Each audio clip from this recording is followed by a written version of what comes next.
Good morning all. In this video, we will discuss Module 1, first concept, Ohm's law and its limitation. Let's see in detail.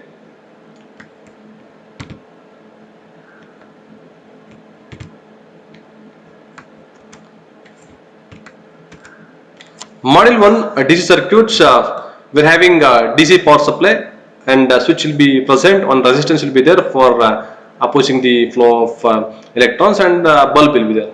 Already I have given, right, in the previous video. The best example is two-wheeler vehicle. If you switch on the lamp, so the lamp will be glowing. So battery, we can store the DC power supply, and switch will be there for on off condition, and resistance which oppose the flow of current, and bulb will be there for lighting purpose. DC circuits, the complete diagram gives detailed explanation, right? So DC supply we are giving, there is a circuit present, so that is DC circuit. In this video, we will discuss Ohm's law and Kirchhoff's laws, analysis of series resistance circuits and parallel resistance circuits, series parallel circuit excited by the independent voltage source, and power energy, right? So first one, Ohm's law.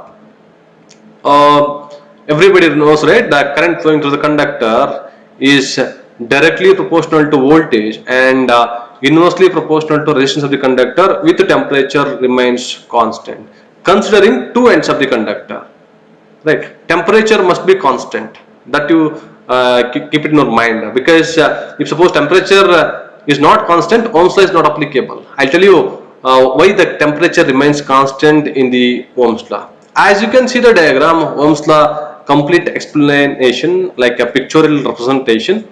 V is the voltage, one who is pushing the current, ampere, and one here who is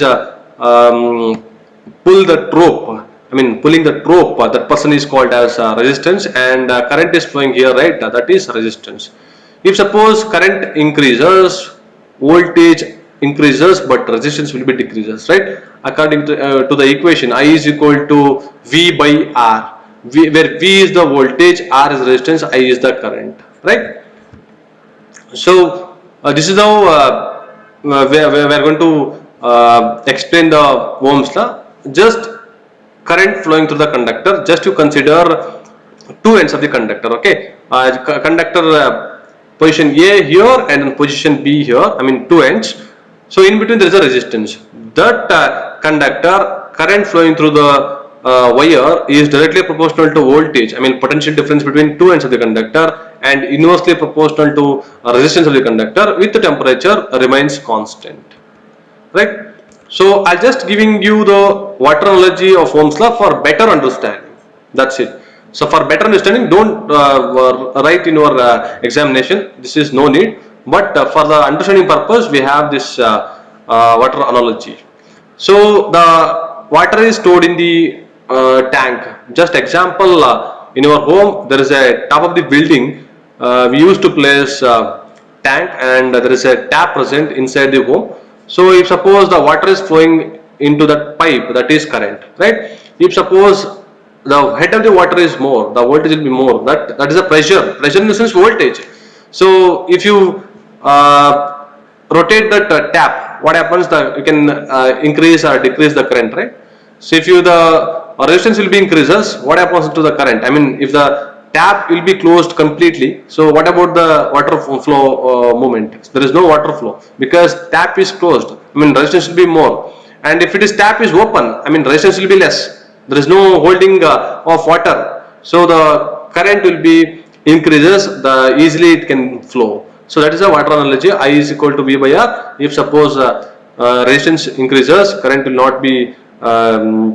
Resistance increases in the sense resistance will be more, the current will be reduces, less current, and if suppose current will be more, resistance will be less. So the point A here and then point B here. So point B, in the sense there is no resistance, the tap is completely open. Point A, the tap is closed, so that the current will not be flowing. Water will not be flowing from this tap to outside, right?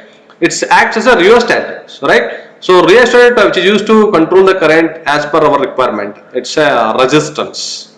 So if you can vary by using rheostat, right? Current we can vary. In the laboratory we will do the experiment, same experiment. Here water analogy is there. I'll just show you the current or the how the current will be reduced by varying the resistance, right? And the limitation of Ohm's law. First one is it is not suitable for non-linear devices such as a transistor, semiconductor, and genodiode. You can see the VI characteristics of these semiconducting devices. There is a curve will be present, right? But in the Ohm's law, straight line. I mean, like a linear graph we want. So the here semiconductor and genodiode transistor, it is not applicable. Ohm's law is not applicable. By the statement itself says temperature remains constant.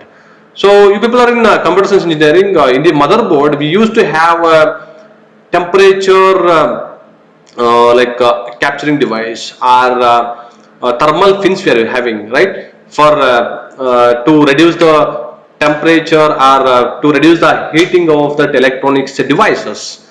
So to limiting the heating level in the transistor, if suppose the thermal temperature fins will not be there, means definitely the computer transistors or diodes may damage, right? If you use continuously, there is a the system will heats up, right? So to reduce that one, we have a thermal fins for capturing that heat. I mean, to for the cooling purpose. Even though we are having a fan for cooling, right? So that the Ohm's law is not applicable there, and also Ohm's law is not applicable to where the temperature varying devices are available, like thermocouples, thermistor. There the Ohm's law is not applicable, and also the Ohm's law is not applicable to non-metallic conductors such as silicon carbide, gallium arsenide. So it looks like a liquid, but those metals, I mean liquid metals, are the conductor. Ohm's law there also it is not applicable. I'll be giving you best example, like if you pass electricity to the sea water. I mean salt water is a good conductor of heat and electricity, everybody knows, right? If we give power supply to the sea water, what happens? We cannot predict, right, where exactly the current will be flowing, because the temperature difference will be there, right? So there also Ohm's law is not applicable, and it is not applicable to arc lamps. Arc lamps, in the sense, I think you might have seen, right? If you switch on the power supply, it will be glowing after 2 minutes, 3 minutes. I mean, complete brightness, because the inside the lamp, the temperature reaches some limit, or reaches, in the sense, suppose the temperature limit is 3000 degrees Celsius, then only the lamp will be glowing. So there also Ohm's law is not applicable, because temperature variation will be there. I told you, right, the statement itself says temperature remains constant. So there also Ohm's law not applicable. And also the Ohm's law is not applicable to having more number of branches. I mean, circuit having more number of branches, more number of nodes. Ohm's law is not applicable. Only one resistance will be there, one power supply will be there. We can calculate the power consumption or current flowing through that particular equipment.